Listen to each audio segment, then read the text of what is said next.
Madame, monsieur, bonjour, bienvenue sur France 3 Corse via Stella. Nous sommes en direct depuis le tennis club de Mezzavi où dans quelques instants nous allons suivre en direct et en intégralité la finale du Corsica Tennis Open. Une compétition qui a rassemblé durant une semaine, ici même à Mezzavi, 56 joueurs classés entre le 150e et le 500e rang mondial. Oui, il s'agit des joueurs de notoriété. Donc dans quelques instants, nous allons vivre en direct le verdict de cette semaine tennistique. Une semaine qui a été riche en rebondissements. Pour m'épauler au cours de ce direct, au cours de cette finale, on accueille René-Charles Combette, un ancien espoir du tennis insulaire. René-Charles, bonjour. Bonjour, bonjour à tous. Vous êtes en forme, tout va bien? Oui, très bien, c'est parfait. On a parlé de semaine à rebondissement, une belle semaine pour le tennis insulaire. C'est ainsi que vous l'avez perçu? Oui, c'est une très belle semaine, puisque ce sont les premiers internationaux de tennis, je dirais à un niveau intéressant, à un niveau presque ATP, notamment pour les hommes. On savait qu'il y avait déjà eu un tournoi féminin à Calvi il y a quelques années, et c'est vraiment le moyen pour les insulaires de trouver, de voir un petit peu le niveau de jeu et confronter un petit peu à des joueurs qui ont fait des belles carrières, comme on va le voir avec Marc Jiquel, et c'est vraiment une très belle expérience pour nos jeunes et pour le public insulaire qui va voir vraiment un très très bon niveau cet après-midi. Absolument, et pour la Corse également, la Corse qui s'affirme de plus en plus comme une terre de sport de haut niveau, après le football que vous connaissez parfaitement bien, le Tour de Corse automobile, le championnat du monde des scooters des mers, bientôt le Tour de France cycliste, et bien le tennis s'invite aussi dans la danse au plus haut niveau, et ça c'est une bonne chose. Au-delà du tennis, pour la Corse c'est une bonne chose aussi. Effectivement, c'est vrai, vous en avez parlé, bon, le Tour de Corse, c'est une belle vitrine pour la Corse. Les équipes de foot, là, en ce moment, jouent très bien et représentent parfaitement la Corse. Et c'est très bien qu'il y ait un autre sport, un sport individuel comme le tennis qui arrive à faire parler de la Corse, parce qu'on en parle beaucoup, même de ce tournoi futur, même plus ou moins pas au niveau mondial, même s'il y a de très bons joueurs comme le jeune Vesely, qui était numéro 1 junior mondial, qui est venu défendre ici sa chance. Au niveau national, c'est vrai qu'on parle beaucoup de ce tournoi futur, et peut-être que ça nous permettra dans les années à venir à pérenniser le tournoi et à faire venir de meilleurs joueurs encore. Alors pourquoi il est important ce tournoi? On parle de classement mondial, on parle de premiers tournois internationaux, tout simplement parce qu'il s'agit d'un tournoi ATP, et quand on évoque l'ATP, on pense forcément à Nadal, on pense à Tsonga, on pense à j'en oublie, Djokovic, par exemple, Djokovic, par exemple, c'est dire l'importance. Bon, cela c'est vrai, gravite tout en haut, tout au sommet de la hiérarchie internationale, et ceux qui étaient présents cette semaine ne sont pas loin du compte, je le disais tout à l'heure, entre 150e et 500e rang mondial, c'est dire l'importance, la qualité, le niveau de jeu que les insulaires ont pu apprécier tout au long de cette semaine. Tout à fait, et puis de toute façon, les joueurs comme Djokovic, comme Federer, comme Nadal, ils ont dû passer par ces tournois-là pour démarrer. C'est vraiment, c'est le mot futur, c'est le début d'une aventure. Exactement, c'est un tremplin pour essayer de devenir un joueur professionnel comme Nadal, comme Djokovic, et ils sont tous passés par là. Une petite info, par exemple, je crois que c'était en 2002 ou en 2003, Nadal était le numéro 1 au nombre de victoires en futur. Donc voilà, il avait gagné un certain nombre de futurs, et il est passé par là. Nicolas Almagro, ils sont tous passés par là, et notamment nos joueurs français. Donc c'est vraiment un tremplin, et c'est vrai que le Corsica Open Tennis a vraiment eu un très beau tableau avec de très bons joueurs comme Marc Jiquel, qui est 151e joueur mondial, qui a été 37e à l'ATP. Donc c'est vraiment exceptionnel pour une première édition, et ça, il faut vraiment féliciter l'organisation qui a vraiment fait un travail extraordinaire. Et la Ligue Corse de tennis également, avec à sa tête le président Bernard Gudicil, également vice-président de la Fédération française de tennis, c'est vrai. Donc tous ces gens ont œuvré énormément pour que cet événement se déroule à Ajaccio et que le tennis possède enfin son événement. Alors, avant d'évoquer les deux finalistes, nous allons faire un petit tour autour du cours, mon cher René-Charles, en compagnie de Laurent Vincenzini qui est avec nous. Bonjour Laurent. Bonjour Xavier, bonjour à tous. Alors l'ambiance autour du cours, le public commence à garnir les tribunes du tennis club de Mezzavi. Voilà, c'est exactement ça, les gradins se peuplent petit à petit. Un mot quand même sur les conditions, il a plu ce matin, mais la surface, La terre battue synthétique n'ayant rien altéré, il y a un petit vent quand même latéral qui pourrait pousser quelques balles dans les couloirs. Alors dans quelques instants, les deux finalistes seront à vos côtés. Vous nous faites signe. Vous nous faites signe, Laurent, dès que les deux finalistes sont avec vous. Un petit mot, René Charles. Donc il s'agit de deux Français, Marc Giquel, 35 ans, 157e mondial, et de Jonathan Danière de Végy, 25 ans, 225e mondial. Deux garçons qui se connaissent bien. Tout à fait, parce qu'ils ont une petite particularité assez sympathique, c'est qu'ils ont le même entraîneur, qui est Thierry Assion, et ils ont l'habitude donc de jouer ensemble. La petite info, ils sont venus ensemble, ils sont dans le même hôtel et ils sont dans la même chambre. Et ils sont en compagnie de Laurent Vincenzi. Exactement, avec Marc Giquel. Marc, vous étiez venu ici pour faire un gros tournoi, vous êtes en finale. Qu'est-ce que cela change de jouer quelqu'un qui a le même entraîneur, avec quelqu'un dont vous êtes très proche? C'est pas simple, après c'est vrai qu'avec Jonathan on s'entraîne ensemble depuis plusieurs mois, on voyage ensemble, là on partage la chambre ensemble, donc après il faudra faire abstraction de notre amitié et essayer de produire un bon tennis et faire une belle finale aujourd'hui. On le sait, Jonathan, le tennis c'est d'abord un duel psychologique. Quand on joue quelqu'un qui connaît parfaitement ses coups, quelle stratégie faut-il adopter? C'est vrai qu'il faut essayer de rester le plus naturel possible et puis d'essayer de jouer son jeu. Et puis je pense que c'est ce qu'on va essayer de faire un maximum avec Marc aujourd'hui, même tout en sachant qu'on connaît un peu les forces et les faiblesses de chacun. Mais voilà, on va essayer de jouer notre jeu et puis faire une belle finale pour les gens qui sont là. Merci beaucoup à tous les deux et puis bon match. Voilà, René Charles, on a évoqué donc les deux champions, ils se connaissent très très bien. 35 ans pour l'un, Marc Giquel, 25 ans pour l'autre. Est-ce que la différence d'âge va jouer dans cette finale?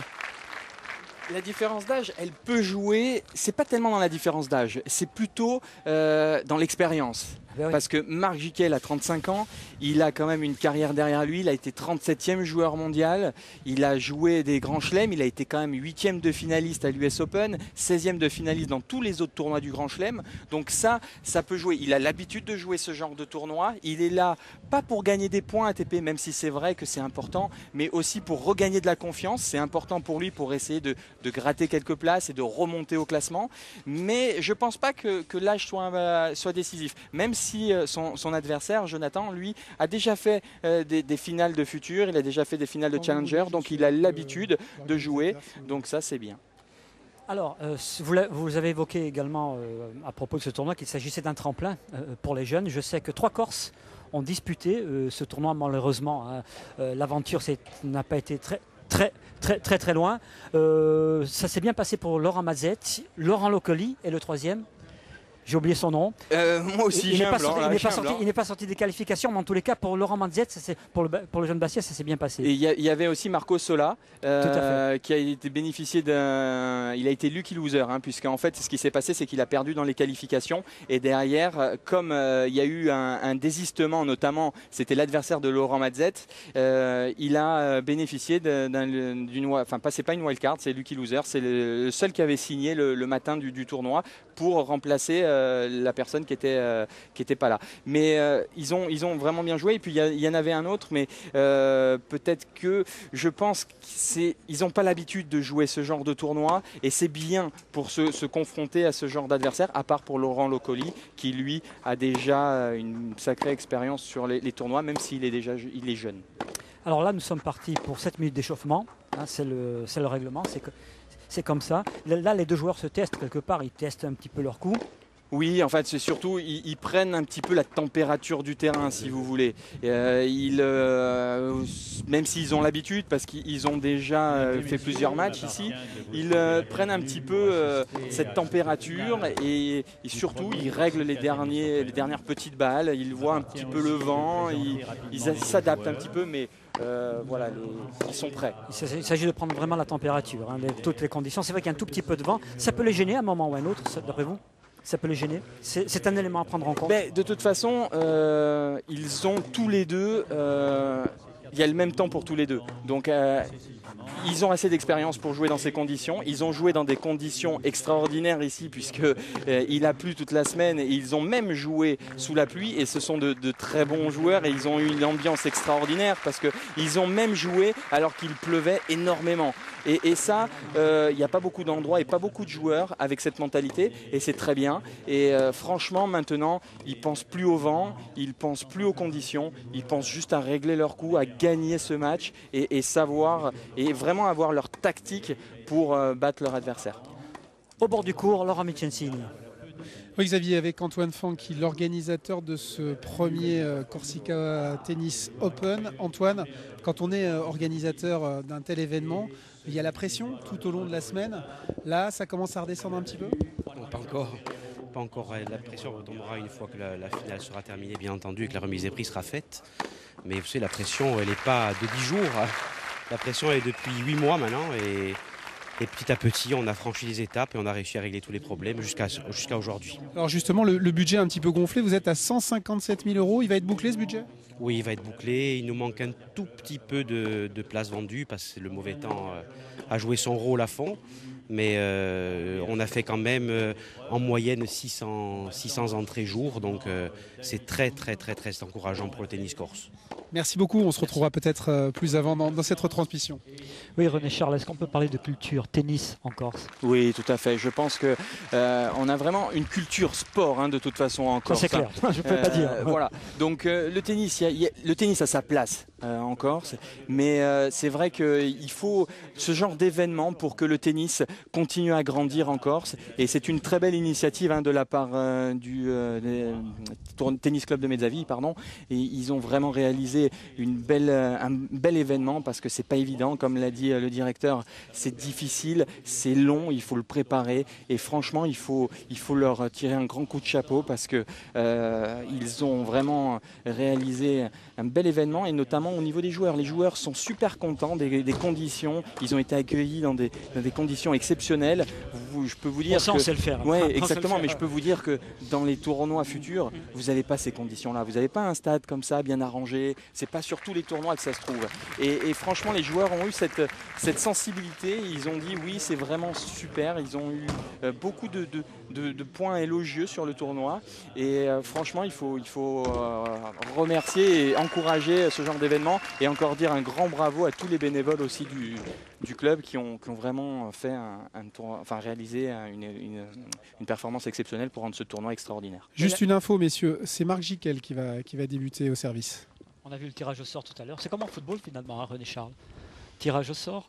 Ah on choisit son camp, c'est ça. Tout à fait, ouais. Mais c'est important. Vous qui avez connu ça à un bon niveau. Oui, mais c'est important si vous voulez, le tirage au sort, il y a beaucoup de joueurs qui aiment servir et c'est important de bien démarrer parce que si vous servez, si vous gagnez votre service, l'autre joueur est obligé de courir derrière le score et de continuer à coller aux joueurs et surtout derrière il n'a pas droit à l'erreur parce que après le joueur peut faire le trou et le break.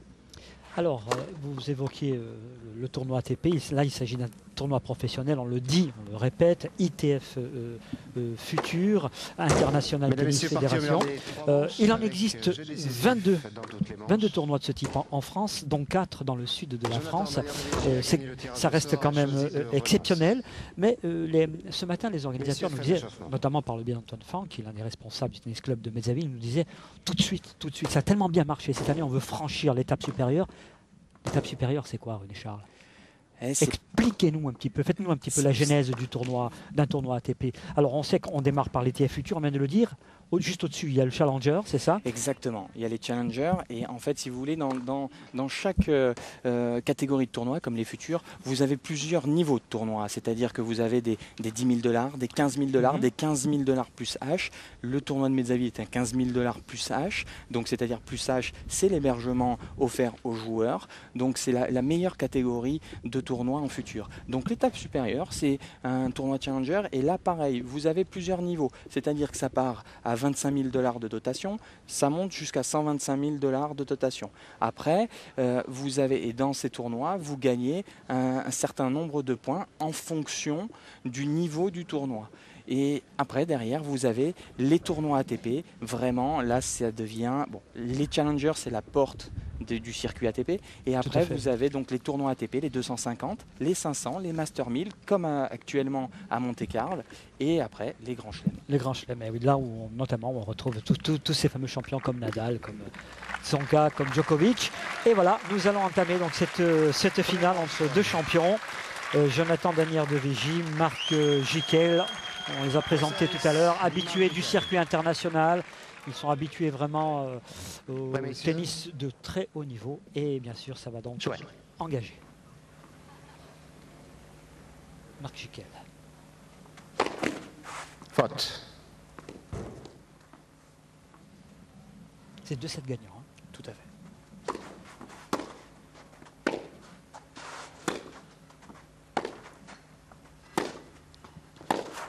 Ouais, ça commence déjà très bien. Avec, on peut le voir, hein, Marc Giquel, c'est un joueur en fait qui frappe très fort des deux côtés, qui a un très bon service, même si cette semaine il a déjà eu quelques petits soucis hein, sur son service, des problèmes de rythme, un manque de réglage. Mais et De Vigy, lui, il joue beaucoup plus lifté, beaucoup plus, il cherche les angles et il arrive vraiment à changer et à faire déjouer un peu son adversaire. Alors ça va frapper fort encore une fois.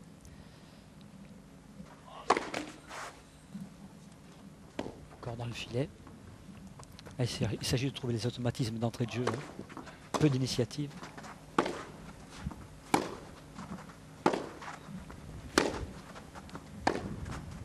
Faute 15-30. Le premier jeu est important hein, pour bien démarrer.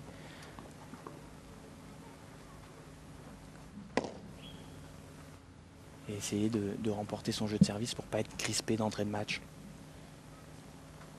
Être plus serein.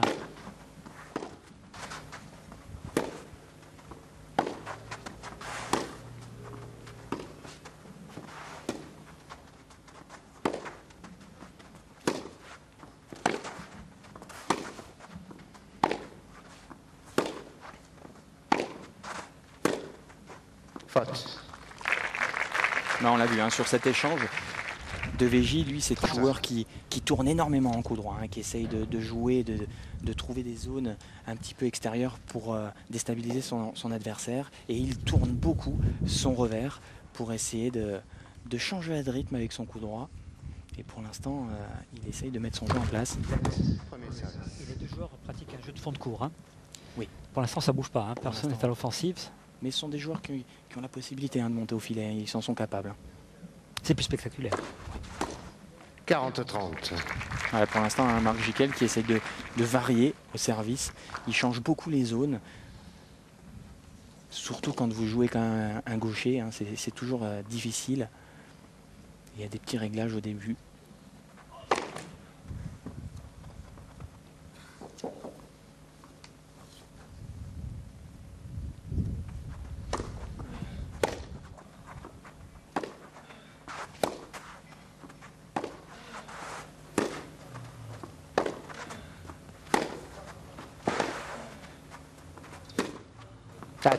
Giquel. Et voilà. Deuxième faute en coup droit. Entre guillemets, le favori prend les devants. Oui, pour l'instant. C'est pas trop. Je pense que c'est mon favori, mais pour vous, peut-être un petit peu moins. C'est l'expérience, vous disiez tout à l'heure. Hein. C'est-à-dire que de toute façon, voilà, les deux joueurs ont un très très bon niveau. Maintenant, ça va se jouer à quelques détails. À ce niveau-là, vous savez, ce qui est important, c'est de très bien jouer les points importants. Et quand on arrive à jouer les points importants, c'est là qu'on fait la différence. Marc Giquel, lui, a déjà joué sur des tournois importants, a eu des moments importants dans les matchs. Donc c'est vrai que lui a un petit ascendant en plus. Il a joué dernièrement au tournoi de Montpellier, au dernier tour de qualification, qui est un tournoi ATP 250. Et Marc Giquel l'a emporté, c'était il y a 2-3 mois. Il l'a emporté 6-3, 6-3, si je me souviens bien. Et donc, psychologiquement, il a un petit ascendant sur son adversaire.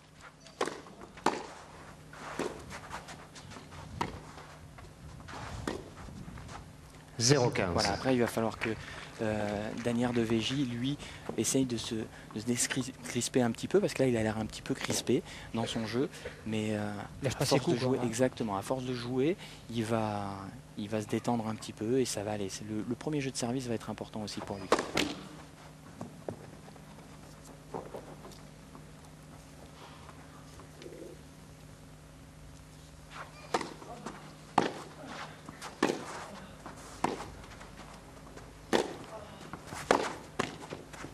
15. Une nouvelle fois un décalage coup droit. Et attention au contre de Marc Giquel, car lui il prend la balle tôt, il la frappe fort à plat. Et là on a vu, bon, même si cette balle est restée dans le filet, on a vu qu'il a voulu vraiment aller long de ligne. Et il va falloir faire attention à Jonathan pour qu'il couvre bien son terrain.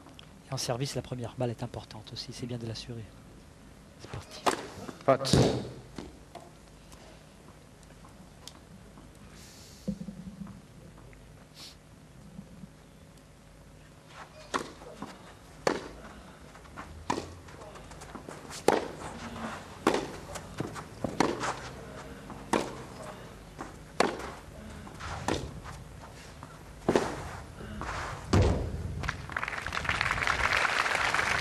Elle est bonne cette balle. Ouais. Et toujours ce jeu de fond de cours, René Char.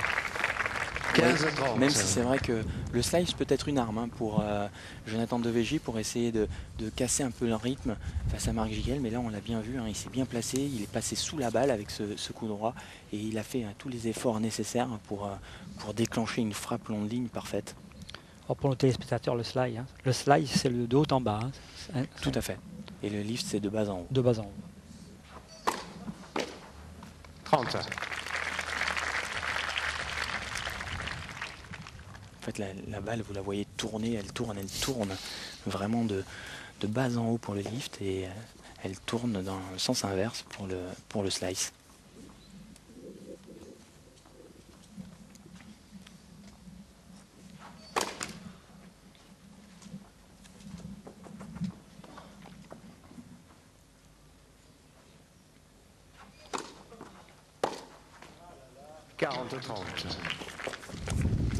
Allez, balle d'égalisation.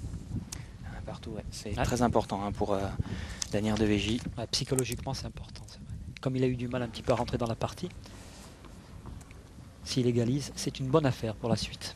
Ça peut être intéressant. Faute. Allez, là, il faut s'appliquer. Jonathan.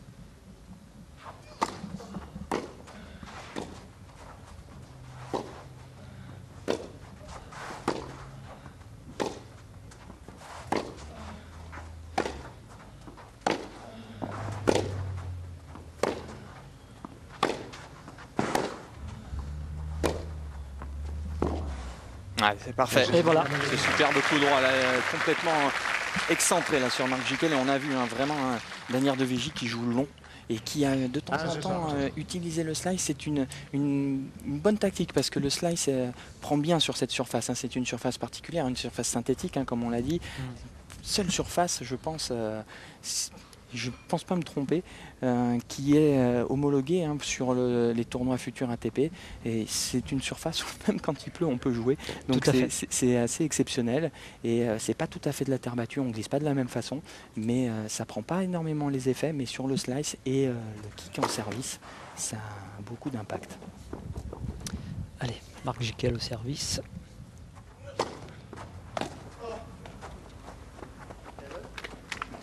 Il va lui servir souvent sur le corps en seconde balle. 15-0.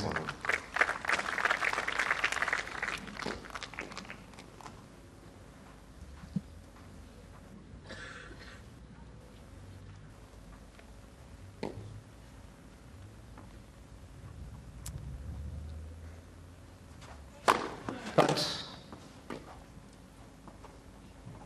Ça frappe fort quand même. Ouais.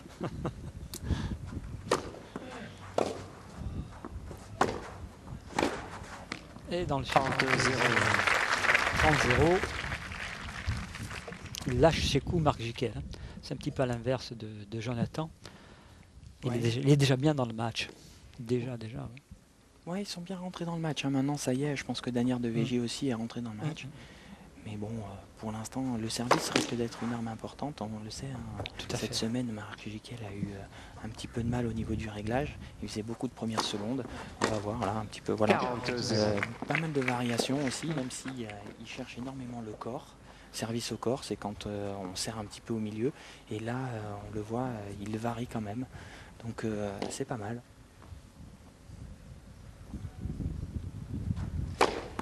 Laurent Mazzati. 45. Laurent Vicenzine avec un invité peut-être en tribune. Oui, nous sommes avec Laurent Massiette, mais on va peut-être attendre la fin de ce jeu, Xavier. Tout à fait. Allez, peut-être pour la conclusion. Marc Giquel.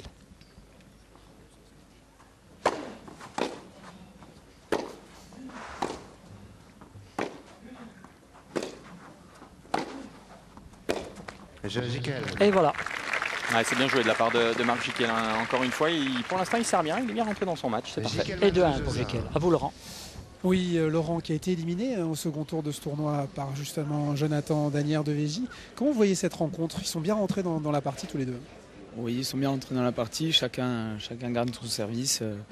On peut quand même voir qu'il y a une petite opposition de style avec Jonathan qui cherche plutôt à varier le jeu, à construire avec des effets, plutôt avec son coup droit de gaucher qui gêne un peu plus Marc. Et Marc qui essaye plutôt de contrer par un jeu un peu plus à plat et qui essaye d'avoir des coups un peu plus tranchants pour finir les points. Vous êtes l'insulaire qui a été le plus loin dans ce tournoi en sortant des qualifications, puis vous officiez du côté du tennis club de Costa Verde. Cette surface, c'est une bonne surface pour la Corse à votre avis? C'est une bonne surface pour la Corse parce que même en Corse il pleut et pendant l'hiver on doit jouer pour les gosses. Tout le monde, on n'a pas le droit d'avoir un ou 2 mois d'inactivité si on veut former de bons joueurs. Ensuite c'est une bonne surface pour les enseignants parce qu'elle est moins traumatisante que le dur au bout d'une journée et ensuite pour le loisir, pour les personnes un peu moins jeunes. C'est la même problématique, c'est un peu moins traumatisant pour les muscles et les articulations, bien sûr. Merci beaucoup, Laurent. Allez, avec les encouragements du public qui a répondu en nombre pour cette finale. Le temps est incertain, mais bon, c'est vrai que ce matin, c'est peut-être fait reculer beaucoup de monde, mais finalement, tout se déroule il y a eu comme il faut. Une belle affluence malgré le temps hein, quand même, hein, parce que c'est vrai qu'il a plu énormément cette semaine. Tout à fait. Et pour le tennis, c'est pas les meilleures conditions. Ah dommage, c'était bien joué ça hein, tactiquement. Il avait fait venir Danière de Végy qui était loin derrière sa ligne de fond de cours avec cette amorti. Mais il court très très bien hein, vers l'avant et notamment sur les côtés. Il est très véloce, hein, Danière de Végy. Un jeu de jambes vraiment, vraiment très intéressant.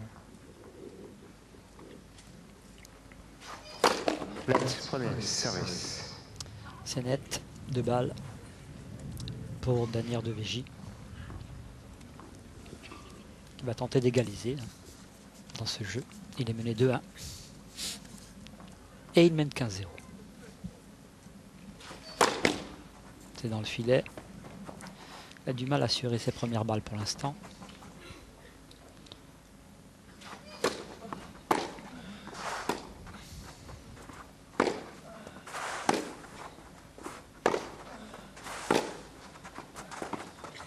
Ah, bien joué. Allez, parfaitement. Super de contre. Hein. Les deux, contre amorti exceptionnel. Là, il a un très bon toucher, hein, le Jonathan. Et là, on a pu voir encore une fois un Marc Giquel qui est rentré dans le terrain. Il a joué bien hein, cette amorti. Elle flotte un petit peu, mais c'était pas trop mal joué dans l'esprit. Après un bon coup droit pris à plat de vitesse. Et 30-0 pour Jonathan. Danière de Végy.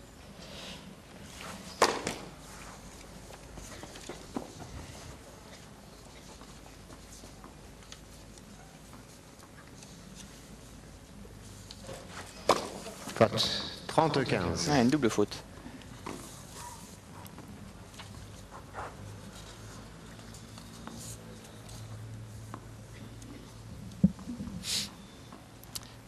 Donc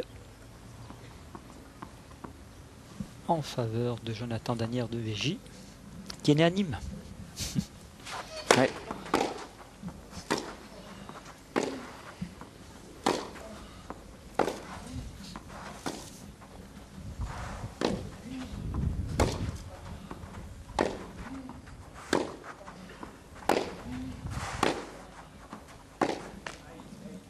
Il s'est pas très bien placé là, il n'a pas fait l'effort hein, sur son petit jeu de jambes en revers. 40-15. Mais c'est vrai qu'il a un jeu tellement à plat, hein, Marc Giquel, que les balles passent vraiment très proche du filet, de la bande du filet. Et il y a pas mal de temps en temps de petits déchets, mais quand ça passe par contre ça va très vite. Une balle d'égalisation de 2 jeux partout pour Jonathan Danière de Végy. Premier service. Allez, 2 balles.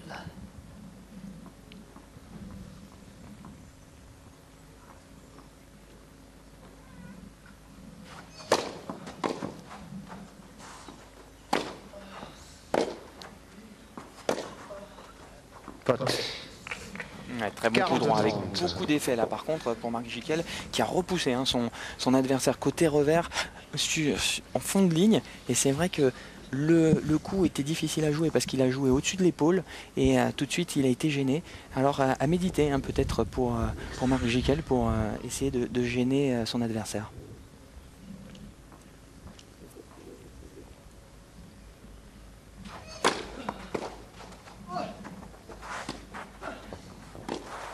Elle est parfaite. Et il égalise le breton, le joueur breton Marc Giquel. Ah, il l'a très bien fixé, hein. Il était au filet. Et là, il ne peut rien faire. Il va chercher le break là, Marc Giquel. Attention, attention, en danger là. Il est en bonne position pour le faire, donc Jonathan doit s'appliquer sur ce coup-là et passer sa première balle, elle va être importante.